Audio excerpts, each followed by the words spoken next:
मेरा नाम है हरिया, मैं काम करता हूँ बहुत बढ़िया, खाता हूँ खाना और रोज गाता हूँ गाना। अरे यार, आज तो बहुत देर हो गई। इस खतरनाक जंगल को देखकर तो मेरे हाथ पैर ठंडे हो गए हैं। अगर मैं वक्त पर गांव नहीं पहुंचा तो मालिक बहुत नाराज हो जाएंगे। तभी हरिया को एक आवाज सुनाई देती है। सुनिए हरु जी। अरे, ये आवाज किसने दी? तभी हरिया को सामने कुछ दूर एक औरत खड़ी दिखाई देती है। अरे भाई, ये औरत अकेली इतनी रात को इस जंगल में क्या कर रही है? चलकर पूछना पड़ेगा। फिर हरिया अपनी बैलगाड़ी उस औरत के सामने लाकर रोक देता है और उससे पूछता है। अरे सुनिए, आप इतनी रात को इस खतरनाक जंगल में अकेली क्या कर रही हैं? तभी वो औरत मीठी आवाज में कहती है, अरे हरु जी, आप आ गए। मैं कब से आपका इंतजार कर रही थी। वैसे तो यहाँ से काफी लोग गुजर चुके हैं, लेकिन मैं खास आपका इंतजार कर रही थी। अच्छा, तुम सच कह रही हो? मुझे तो यकीन नहीं हो रहा है। वो क्या है ना, आज तक किसी ने मुझसे इतने प्यार से बात नहीं की। हाँ हाँ हरु जी, मैं सच कह रही हूँ। अब देर मत करिए और जल्दी से मुझे मेरे घर तक छोड़ दीजिए। हाँ हाँ, कौन सी बड़ी बात है, अभी छोड़ देता हूँ। आप मेरे पीछे बैलगाड़ी में बैठ जाइए और मुझे रास्ता बताते चलिए। फिर वो औरत हरिया की बैलगाड़ी में बैठ जाती है और हरिया बैलगाड़ी हाँकता हुआ आगे चल पड़ता है। फिर उस औरत के बताए हुए रास्ते पर चलते चलते हरिया बैलगाड़ी लेकर एक काली गुफा के आगे आकर रुक जाता है। हरिया उस औरत से पूछता है, हाँ देवी जी, आपका घर कहाँ है? यहाँ तो एक गुफा के अलावा और कुछ नहीं है। तभी अचानक वो औरत हवा में उड़ने लगती है। देखते ही देखते उसका सुंदर रूप एक डरावनी चुड़ैल में बदल जाता है और वो जोर जोर से हंसती है। अरे तू तो एक नंबर का बेवकूफ निकला। तू तो बड़ी आसानी से मेरी बातों में आ गया। अरे मर गया रे, ये तो एक चुड़ैल है। हे भगवान बचा ले, ये तो बड़ी डरावनी दिखाई दे रही है। और फिर अगले ही पल हरिया की बैलगाड़ी में रखा सारा सामान हवा में उड़ता हुआ उस काली गुफा के अंदर चला जाता है और वो चुड़ैल भी उस गुफा के अंदर जाकर कहीं गायब हो जाती है। हरिया ये नजारा देख बुरी तरह घबरा और परेशान हो जाता है। अरे, ये चुड़ैल तो मेरा सारा सामान लेकर गुफा में गायब हो गई। अब क्या होगा? अगर मैं गांव खाली हाथ गया तो मालिक मेरी अच्छी खबर लेंगे। मेरी इस बात का कोई यकीन भी नहीं करेगा। फिर आखिर वही हुआ। हरिया के मालिक चंपक सेठ को हरिया की किसी भी बात पर रत्ती भर भी यकीन नहीं हुआ। चंपक सेठ को लगा हरिया झूठ बोल रहा है और उसने ही लालच में आकर सारा सामान हड़प कर लिया है। फिर हरिया को बेईमान समझकर चंपक सेठ उसे काम से निकाल देता है। अगले दिन अपनी दुकान में परेशान बैठा चंपक सेठ गुस्से में बड़बड़ाता है। अरे, दुकान में तो सामान बिल्कुल भी नहीं है। अब मुझे ही शहर जाकर सामान लाना होगा। फिर वो अपनी बैलगाड़ी लेकर शहर चला जाता है। शहर से सामान लेकर जब चंपक सेठ वापस गांव लौट रहा होता है, तभी उसे एक आवाज सुनाई देती है। चंपक जी, ओ चंपक जी।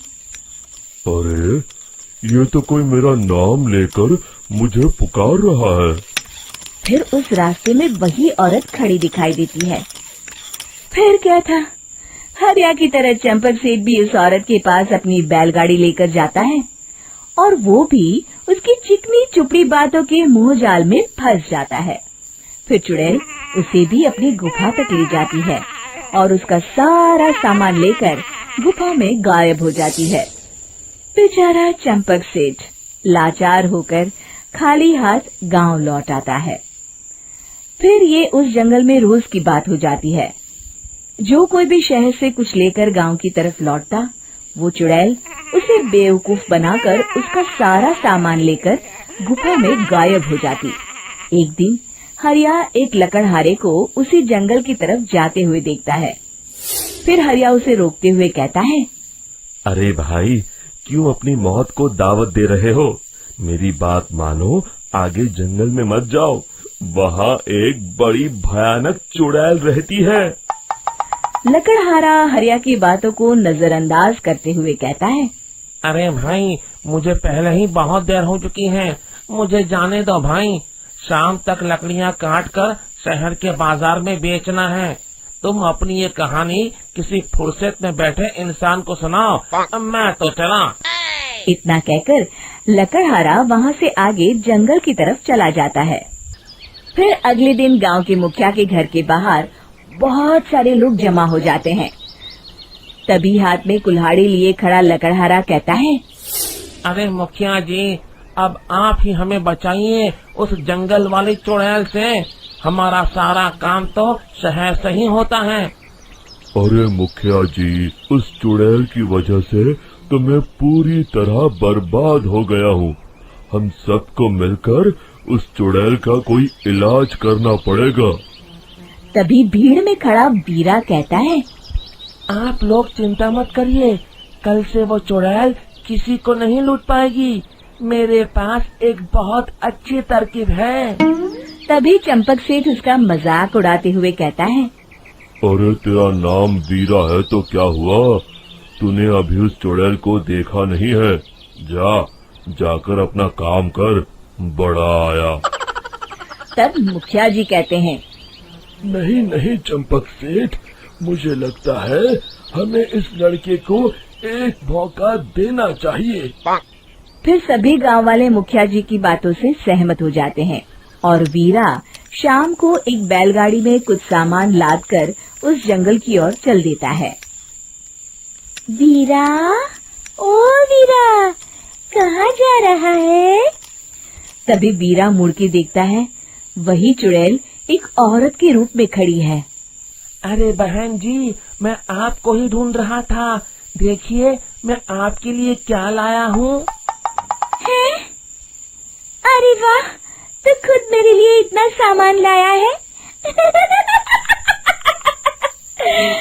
तू ही अकेला गांव में समझदार है। जरा देखो, मैं भी खोल के, बड़े भूख लगी है। जैसे ही चुड़ैल उस सामान पर से कपड़ा हटाती है, एक भगवान शिव की तेज रोशनी उसके अंदर मूर्ति से निकलती है और चुड़ैल अपने असली रूप में आकर जलने लगती है। अरे मैं जल रही हूँ, बचाओ! बचाओ! ओम नमः शिवाय, मर गई मैं! देखते ही देखते वो चुड़ैल राख के साथ उड़ जाती है और सभी गांव वाले भी वहां आ जाते हैं। शिक्षा बुराई पे सदा अच्छाई की ही जीत होती है। शहर की कच्ची बस्ती में एक गरीब मजदूर कालू रहा करता था। कालू के घर में उसकी पत्नी जानकी थी। जानकी लोगों के घरों में झाड़ू पोछा करके कुछ पैसे कमा लेती थी और वहीं कालू किसी तरह मेहनत मजदूरी करके 2 वक्त की रोटी का जुगाड़ कर लेता था। कुछ दिनों से हो रही बारिश के कारण कालू की मजदूरी बंद हो गई थी। अरे जानकी, इस बार तो बरसात ने हद ही कर दी, रुकने का नाम ही नहीं ले रही। कुछ समझ में नहीं आ रहा, अगर इसी तरह काम पर नहीं गया तो 2 वक्त की रोटी का जुगाड़ कैसे होगा। अरे तुम चिंता क्यों करते हो, बारिश का क्या है, 1 आध दिन में रुक जाएगी और उसके बाद में फिर से काम शुरू हो जाएगा। अरे 3 दिन तो हो गए, बरसात तो रुक ही नहीं रही है और आगे भी रुकने के कोई आसार नहीं दिख रहे। तो क्या हुआ, तुम्हारा काम बंद हुआ है ना? मैं तो अभी भी लोगों के घर झाड़ू पोछा करने जाती ही हूँ। मेरे पगार से कुछ दिन तो निकल ही जाएंगे। अरे घर का खर्चा तो हम किसी तरह चला लेंगे जानकी, लेकिन ये जो छत टपक रही है इसका क्या करेंगे? ये बात तो आपकी सही है। हमारी झोपड़ी अब काफी पुरानी हो चुकी है और इसके छप्पर में भी कई सारे छेद हो गए हैं। रात भर पानी टपकता रहता है। अरे मैं भी इसी बात से बहुत परेशान रहता हूँ। कहीं किसी दिन ज्यादा बारिश आ गई तो हमारी झोपड़ी टूटकर बिखर ना जाए। राम राम राम, ऐसी अशुभ बातें क्यों करते हो? अरे ऐसा कुछ नहीं होने वाला। ये झोपड़ी ही तो हमारा सब कुछ है। अगर यही नहीं रही तो हम जाएंगे कहाँ? ठीक है जानकी, जब तुम्हारी पगार मिल जाएगी तो कुछ पैसे बचाकर झोपड़ी के छप्पर की मरम्मत करवा लेंगे। शायद हमारी परेशानी कुछ कम हो जाए। ठीक है जी, अब ना ज्यादा परेशान मत हो। ये लो, खाना खा लो और सो जाओ। सुबह मुझे भी जल्दी काम पर जाना है। जानकी और कालू अपनी झोपड़ी में सो गए। रात को अचानक से बहुत तेज बारिश शुरू हो गई। धीरे धीरे बारिश का पानी कालू की बस्ती में भरने लगा। पानी भरते भरते झोपड़ी के बाहर तक पहुंच गया था। सुबह के वक्त जब कालू और जानकी सोकर उठे, हे भगवान, ये क्या हो गया? बारिश का पानी तो हमारे घरों तक पहुंच चुका है। अब मैं काम पर कैसे जाऊंगी? रहने दो जानकी, तुम आज काम पर मत जाओ। ऐसे पानी से निकल कर जाओगी और बीमार पड़ गई तो लेने के देने पड़ जाएंगे। लेकिन अगर नहीं गई तो मालकिन लोग नाराज हो जाएंगे। आप जानते हैं ना, बड़ी मुश्किल से एक दिन की छुट्टी भी नहीं देती है। अरे लेकिन जानकी, झोपड़ी के बाहर तो पूरी बस्ती में पानी भरा है, तुम जाओगी कैसे? जानकी जैसे तैसे करके काम पर चली जाती है। लेकिन अगले दिन फिर से बहुत ज्यादा बारिश होती है और बस्ती में ज्यादा पानी भर जाता है। आज तो मैं तुम्हें किसी भी तरह काम पर नहीं जाने दूंगा। अरे अगर तुम्हें कुछ हो गया तो क्या होगा? ठीक है, तुम ठीक ही कहते हो। आज नहीं जाती। अगर मालकिन नाराज हो गई तो मना लूंगी किसी तरह। अरे मनाने वाली क्या बात है? जब तुम बताओगी कि हमारी झोपड़ी में पानी भर गया है तो वो खुद ही समझ जाएंगे ना।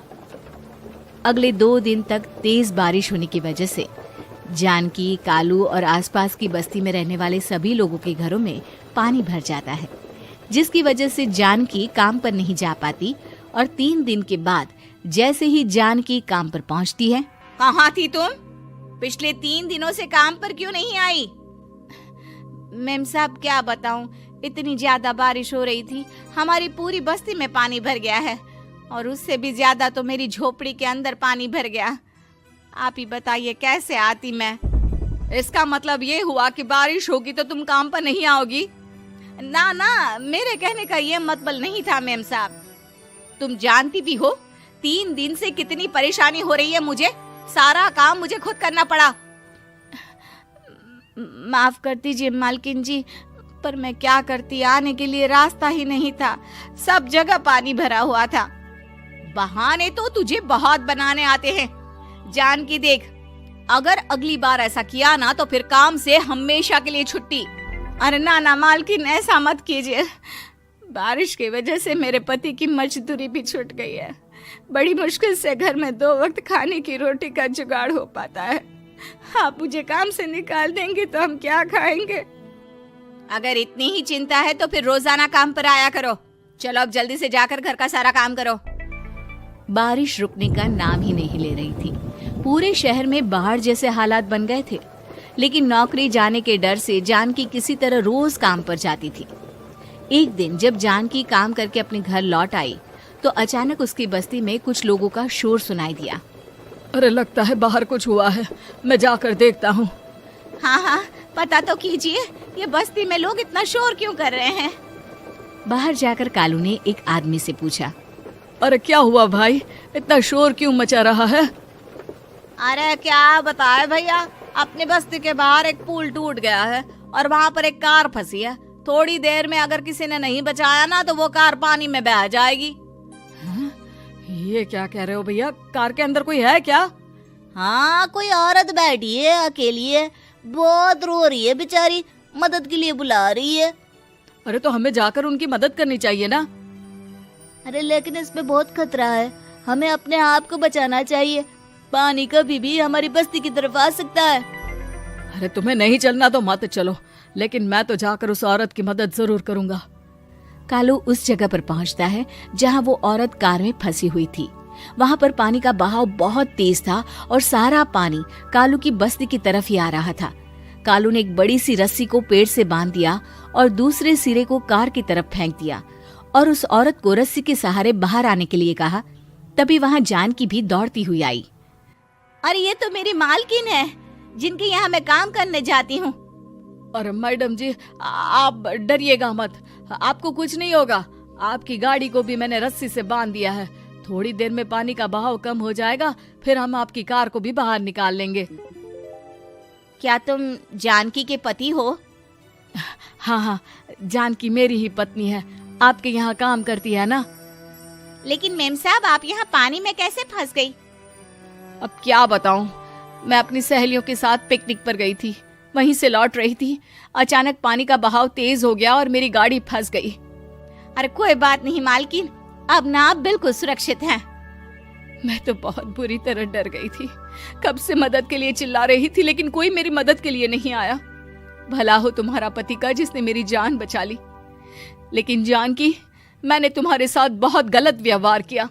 इतने खराब मौसम और बाढ़ में भी तुम्हें काम पर आने के लिए कहा, नौकरी से निकालने की धमकी भी दी, और तुमने मेरी जान बचाई। मुझे माफ कर दो। अरे कोई बात नहीं मालकिन, आपकी जान बचाना तो हमारा धर्म था। देखो जानकी, तुम्हारी झोपड़ी में जो भी नुकसान हुआ है उसके लिए मैं तुम्हें पैसे दूंगी। आज तुम्हारे पति ने मेरी जान बचाई है, और आज के बाद मैं तुम्हें कभी भी नौकरी से निकालने की धमकी नहीं दूंगी। आज मैं तुम्हारी परेशानी को अच्छी तरह समझ चुकी हूँ। हम जैसे पैसे वाले लोगों के लिए अपने घर में बैठकर बारिश का मजा लेना बहुत आसान है, लेकिन तुम गरीब लोगों के लिए बाढ़ और बारिश काफी परेशानी खड़ी कर देते हैं। ये बात मुझे आज अच्छी तरह समझ आ गई है। आपका बहुत बहुत धन्यवाद मालकिन।